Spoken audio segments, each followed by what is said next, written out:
Okay, so this is part two to the video of me actually replying to those and just kind of doing more of a reference of me moving back to the States. Now, don't get it twisted. I'm not a pro living in America advocate. But I had to make a conscious decision. Actually, I was going to Ireland because I have a friend that has a house in Ireland. I really want to live in UK or Europe. I realized living in Nigeria, living in Egypt, living in Dubai, living in Turkey, traveling to Bulgaria, traveling to Ghana, that I really like living abroad. I like living abroad because of the friendships that I've created. I like living abroad because of the cost of living. But it was just time for me to come home for a minute and spend some time with family. And also, like, I wasn't able to get the proper health care that I needed for the level of food poisoning and just the level of sickness that I was dealing with. And we'll talk about that in another video. But realistically, I started to realize that Egypt wasn't really what I thought it was. Like, y'all don't know, but let me tell you this.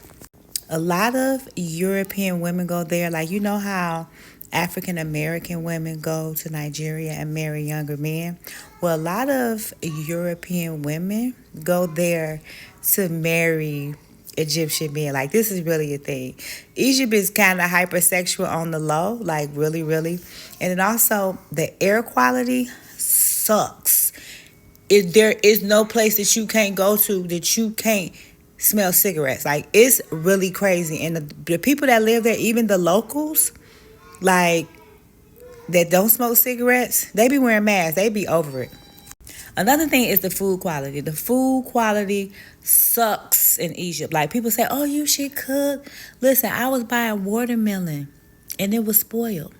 I bought orange juice. It was spoiled. Like, I don't get it. The people that live in Egypt tell you they don't eat a lot of food outside. Like, they don't eat outside food. And I lived in a tourist area. I lived in Hurghada. So they really didn't care that they was giving you crap. They really didn't care. And it was so hard for me to find the products that I cook with. Like, I couldn't find nutritional yeast. I went through hell and back to find tofu and tempeh. Y'all seen it. I found one company and it was fresh and they had to deliver it to me. Another thing is the inflation of prices because they find out that you are not a native, right? So I used to have to tell people, I live here. I have a resident card. They would inflate the price so much and try to get over on you. Trying to get over on you is massive in Egypt. They would inflate the price like 3 times as much as it was. And I know how to negotiate price because I lived in Nigeria, but it was just crazy, y'all. Another thing is the aggressiveness of the men. Egypt is not a place you want to date, And like I said before, there is some positive in Egypt. I'm not even gonna hold you. There's positive, but we also have to understand that in these countries, and I showed y'all the positive. The rent is cheap, the cost of living is cheap. It's easy for you to get an apartment. Some of the people are very nice and helpful. But with every country, with every pro, there's a con, and that's just what it is. Now, some people in the comments say, "Well, why don't you go back to other previous countries?" Well, definitely not going back to Turkey. Why am I going back to Turkey? Because I don't want to, for one. For two, the apartment that I lived in when they had the earthquake, it affected it and really destroyed the apartment. Another thing is, what's another reason why I left Turkey was because of the protests and they took the internet. So I've been there and done that. It's time for me to go to the next place. So for those like, well, why don't you go back to a previous country? And I don't want to go. Inflation has hit Dubai. Dubai is not the cost of living is cheap, but the apartments is not cheap like it was when I first moved there. But I don't have to explain that to y'all. But I'm just telling y'all some of the thoughts that really went through my mind when I decided to leave Egypt. The Ubers in Egypt, oh, they be on some BS because you'll order a Uber and then the be one price you get in the Uber. Now they trying to charge you cash, but then you wind up double paying. You'll be paying, giving them cash, but also Uber be charging you. So that's the thing that I really didn't like about Egypt as well. And I ain't even gonna hold y'all. One of my favorite places, well, two of my favorite places that I've been to since being abroad was two places that I visited and not lived, which is Ghana and Bulgaria. Though I like Bulgaria better than I did Turkey, and I liked Ghana better than I did Nigeria. But did I live there? No. Did I visit there? Yes. But then I realized, because when you live abroad, you kind of realize what type of person you are. And I realized that realistically, I'm like a European type girl, like a Netherlands, a Sweden, a Switzerland, a Norway, a Finland, a Denmark, a Germany, or like a UK or Ireland. That's my type of speed, because when I met people from there, I got along with them. The amenities and the lifestyle that I'm used to are in those places. It's not in African countries. It's not in Middle Eastern countries, right?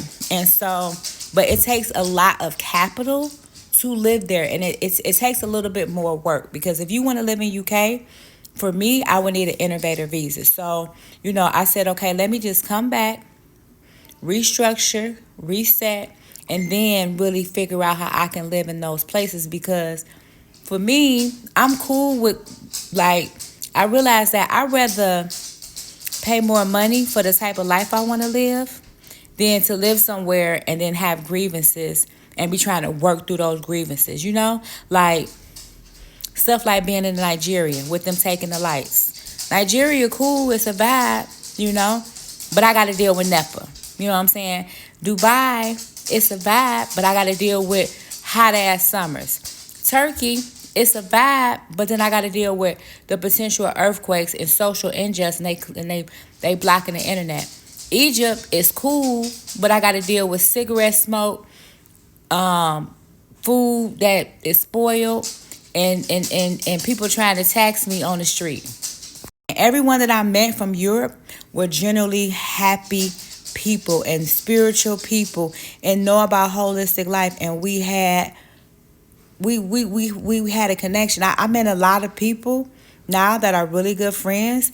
One live in the Netherlands, one live in Sweden, one from Germany, UK. So it's like, okay, maybe that's the type of person I am, but guess what? You have to have a nice substantial amount to be able to reside in those places and actually get your visas and stuff like that. And as I go through the process of setting myself up in those countries, I'll be sure to bring y'all along with me. So I'll be talking about my tragic, I told y'all I had food poisoning and I was just out of there and I was sick traveling from Egypt back to the United States, but I'll talk about that in another video. But I just wanted to do this part 2 to kind of address some things, because I know y'all had a lot of questions, and then y'all was in the comments like, why you ain't bring us along with you? I'm gonna tell you why I didn't bring y'all along with me when I came back to the States. But I'm back in the States, which means that I'm back doing my thing. I'm back making sure that I show y'all the best vegan food around, because that don't mean that just because I ain't living abroad that I don't got nothing to show y'all, because I started off as a vegan foodie. So I'm going to be showing y'all some of the best vegan foods, the best holistic life. If you have any products that you want me to review, send them to me. If you have any restaurants you want me to go eat at, let me know or invite me. And then also, I'm back with the Vegan Vixen Tribe. I'm making sure that the Vegan Vixen Tribe gets the love and attention that it needs, because I need to make sure that my ladies have a safe space to be the best, healthy, and happy version of themselves, because that's really my mission. All right? So, I'm out of here. Peace. No more talking about this no more. I'm over it. I'm over it, baby. Mwah.